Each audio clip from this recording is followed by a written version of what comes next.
notre combat, notre lutte, avec une autre page encore qui vient de franchir la barre de millions d'abonnés, voilà, avec le travail que nous faisons, l'abnégation, le courage. Donc le reste là, c'est de vous la creux. Nous on bosse très dur pour atteindre nos objectifs. Nous avons voilà, un cahier des charges de communication à remplir et nous le faisons avec beaucoup vraiment d'engagement. Donc, on va écouter ça, puis, s'il vous plaît, on va écouter ça, s'il vous plaît. Écoutez cette vidéo-là. Où est-ce que le Paris, non? Je cherche les frapponneurs. Voilà, les frapponneurs. Les frapponneurs, là. Bon, moi, je vous bloque. Moi, j'ai pas le temps. Parce que moi, j'avais...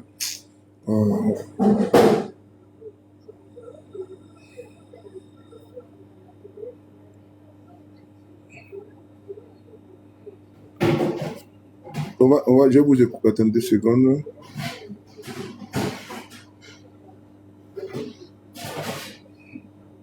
Les gens pensent que moi, ils jouent. Hein.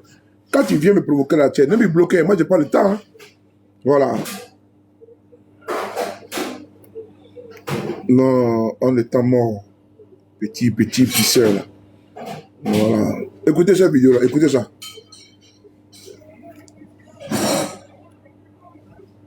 Et donc, Baye Narcisse Toussaint, plus élargi, gouverneur des Essais d'Abidjan. Et donc, Baye Narcisse Toussaint, qui est son filleul, est le maire de Koumassi.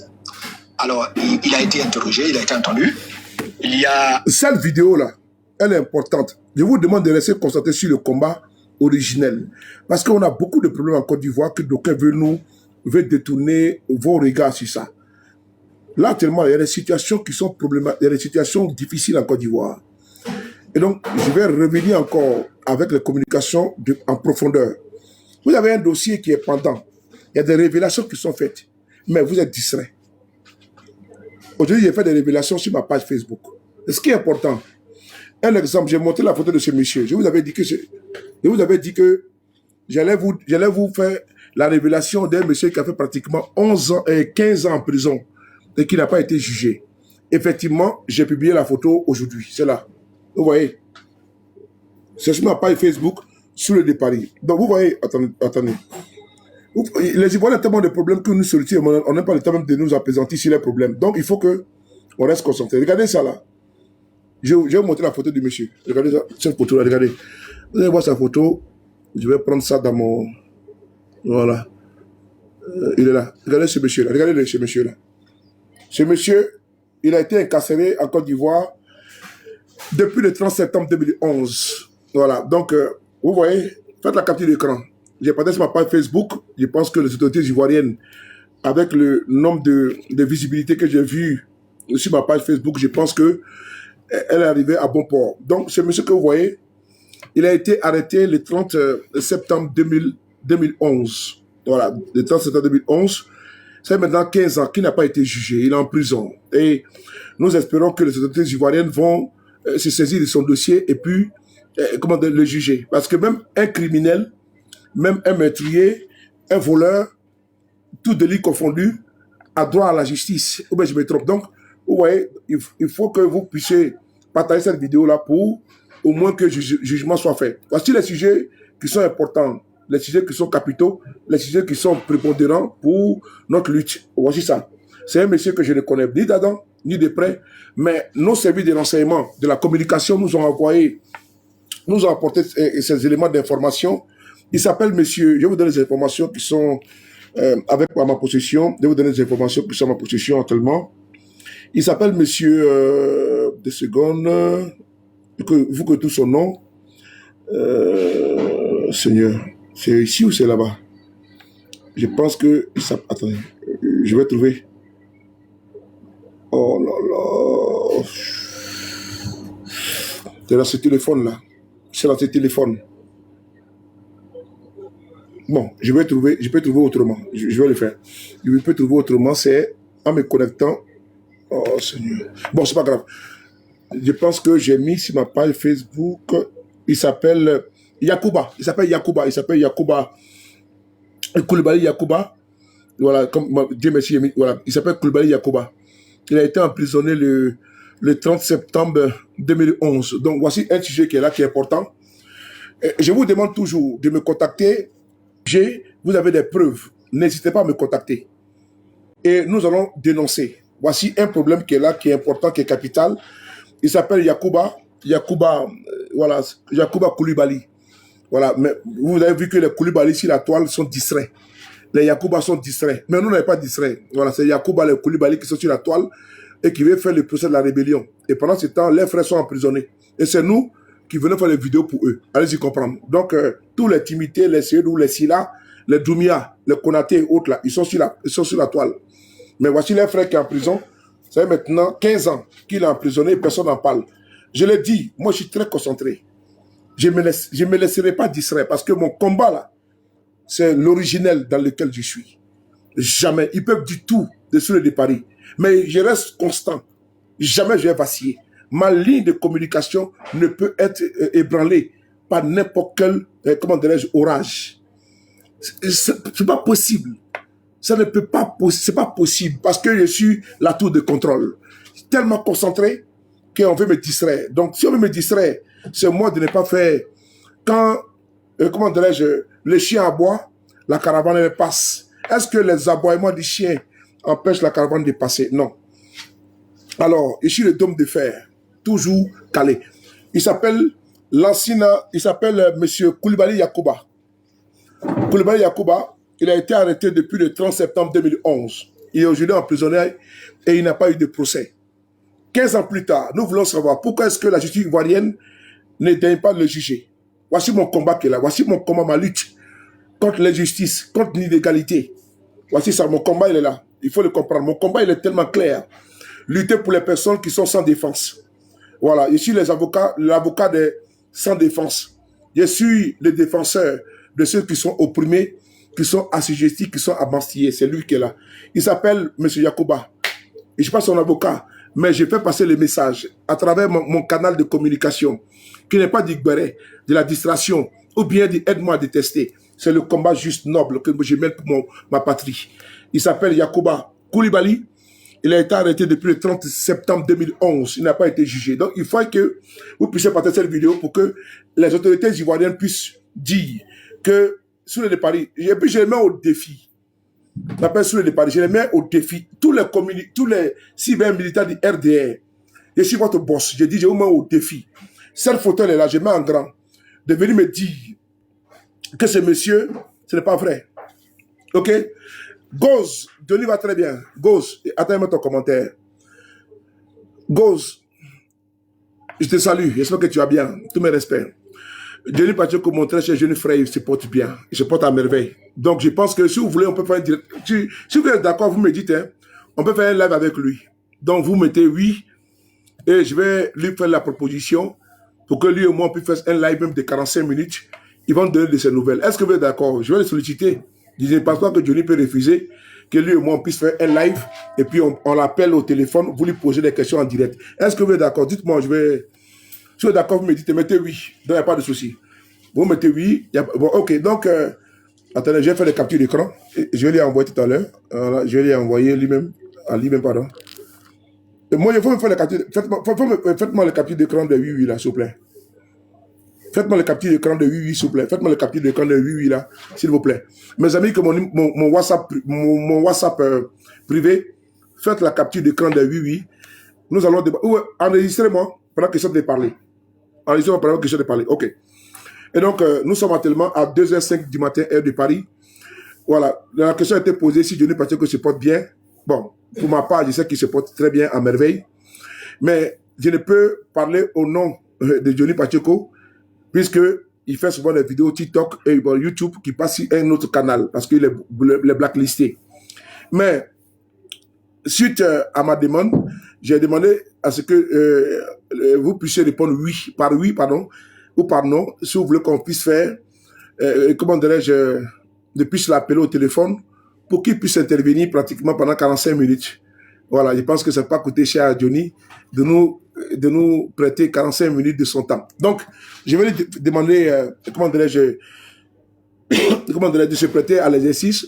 Cette vidéo, je vais lui envoyer ça. Et je vais lui dire, champion, il faut qu'on fasse un direct. Je vais t'appeler au téléphone pour que tu puisses intervenir, interagir avec les Ivoiriens à qui tu manques beaucoup. Donc, le message est passé, vous m'avez déjà enregistré. Je vais lui envoyer.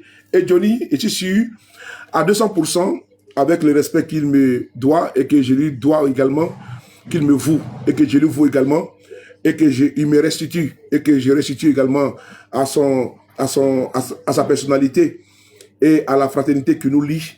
Je pense que demain, Johnny, ou dans la semaine qui commence, vous aurez Johnny Pachoko sur notre page et nous allons intervenir avec lui. Merci beaucoup à vous.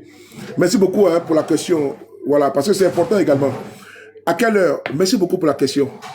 Voilà, donc, demain, là c'est lundi. Bon, je sais pas, ça dépend de son agenda, mais je peux dire par exemple demain à 17h, je sais pas.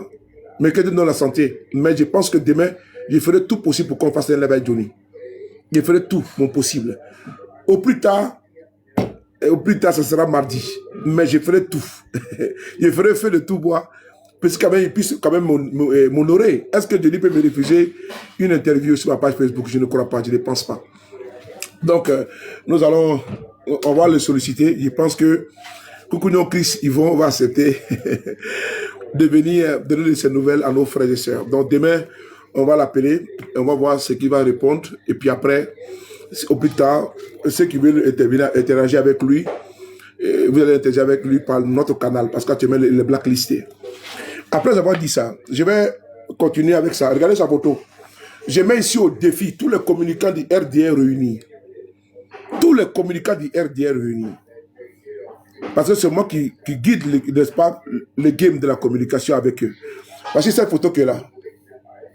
Voici les sujets qui sont importants. Il s'appelle Koulibaly Yacouba. Il est emprisonné, ça fait maintenant 15 ans. Sans jugement. Alors que la loi ivoirienne l'interdit. Est-ce qu'on peut s'appeler? Est-ce que les militants du RDR peuvent aller demander à leur ministre de la Justice, qui est un militant du RDR, et venir dire que ce n'est pas lui a menti? Je les mets au défi. Il ne peut pas le faire. Il ne peut pas. Parce que le dôme de fer, c'est moi. J'ai dit, voici la photo de Koulibaly Yacouba, emprisonné depuis le 30 septembre 2011. Nous avons dans cette dynamique-là, on a fait libérer un frère qui était en prison depuis près de combien d'années? Mais il a été libéré. Je dis merci beaucoup à la justice ivoirienne qui, après notre dénonciation, le frère a été libéré. Voilà.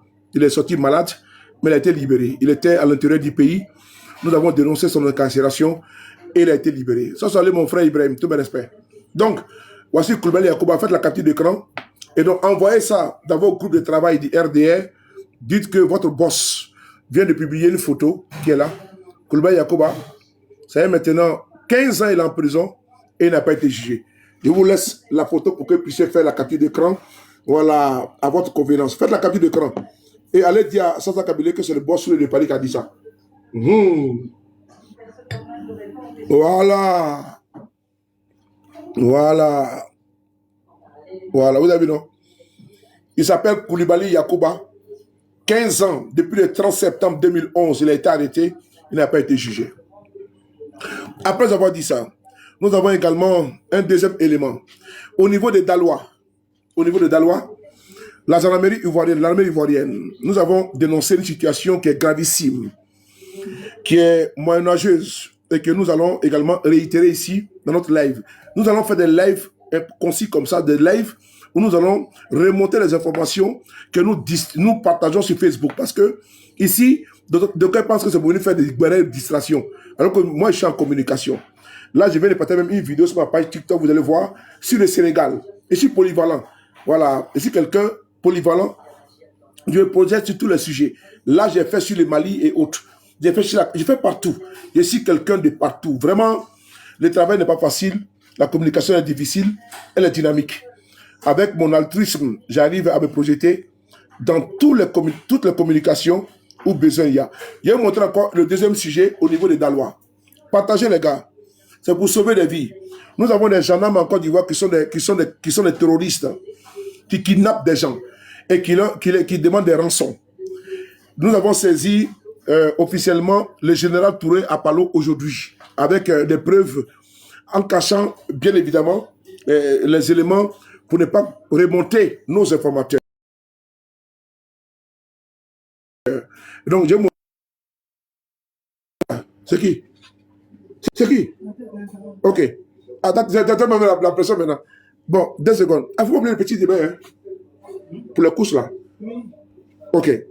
Nous avons saisi le général Touré Apollo Alexandre.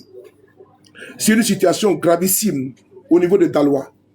Qu'est-ce qui se passe à Daloa? Des polices, des gendarmes qui vous demandent de fournir votre pièce d'identité. Un contrôle de routine. Mais qu'est-ce qui advient plus tard? C'est que ces gendarmes-là, ils n'hésitent pas à vous prendre et aller dans d'autres endroits et demander des fortes sommes. Ils sont devenus pas des preneurs d'otages. J'ai reçu beaucoup de signalements au niveau de Daloa. Je vais vous lire rapidement le récit que j'ai condensé à travers un seul témoignage. Donc c'est parti. Nous avons le témoignage d'un haut cadre, un cadre de la région de Daloa qui me dit ceci. Bonsoir, grand frère Soulé de Paris. Je souhaiterais que tu gardes mon identité et mon numéro de manière secrète. Je voudrais te parler de l'attitude et du comportement machiavélique des gendarmes, plus précisément ceux de l'escadron de Daloa. Je suis un jeune cadre résident à Daloa. Le jeudi 2 juillet, il me donne l'heure, le jeudi 2 juillet, aux environs de 19h50, j'ai été arrêté par ces derniers pour des raisons inconnues.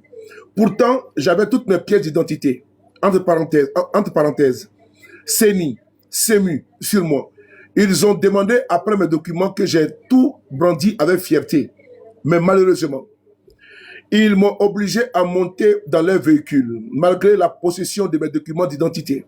Arrivés à Daloa, ils nous ont conduits à la brigade ville, non loin de l'agence BCAO de la dite ville. Ils nous mettent nus, ils nous enferment à côté de leur toilette qui est remplie d'ordures. Les pires, qu'ils demandent de grosses sommes d'argent pour la libération de chacun, comme s'ils n'avaient pas de salaire. C'est vraiment déplorable et inhumain, les conditions de détention. Chaque jeudi, c'est toujours comme ça. Ils abusent de leur autorité. Prière interpeller les responsables de la gendarmerie nationale de Côte d'Ivoire. Ok, nous avons fait sur Facebook, il y a eu beaucoup de visibilité. Et donc, il y a eu beaucoup d'interactions. Et nous le faisons directement ici, en interpellant les autorités compétentes au niveau de Daloa. Au niveau de Daloa, nous avons des gendarmes séquestreurs, des gendarmes terroristes, des gendarmes preneurs d'otages, qui arrêtent impunément et qui demandent à ce que leurs victimes puissent reverser des rançons. Le procédé, le modus operandi est pratiqué par des terroristes quand ils sévissent dans certaines localités, on ne pourrait pas dire sur cette globe terrestre-là. Ces terroristes-là, qu'est-ce qu'ils font? Ils kidnappent une personne et puis ils demandent des rançons en retour. Donc, nous avons aujourd'hui des gendarmes en Côte d'Ivoire qui sont des gendarmes terroristes, qui sont des kidnappeurs, qui arrêtent des Ivoiriens, qui les envoient précisément à Daloa, précisément arrivés à Daloa, ils nous ont conduits à la brigade non loin de l'agence de BCAO. Moi, je ne connais pas là-bas. Donc, de la ville, ils nous mettent nus et nous enferment à côté de leur toilette qui est remplie d'ordures. Donc, moi, je n'ai jamais été à Daloa. Mais par contre, j'ai reçu plusieurs signalements. Même aujourd'hui, sous ma publication, j'ai eu des témoignages et après la publication, j'ai eu également des interpellations. Nous faisons cas que, effectivement, ces genres de dénonciations sont vraiment corroborés. Qu'au niveau de Daloa, les gendarmes sont devenus des terroristes, des bandits, des voyous. Voilà, ils ne peuvent pas être payés avec l'argent du contribuable et également des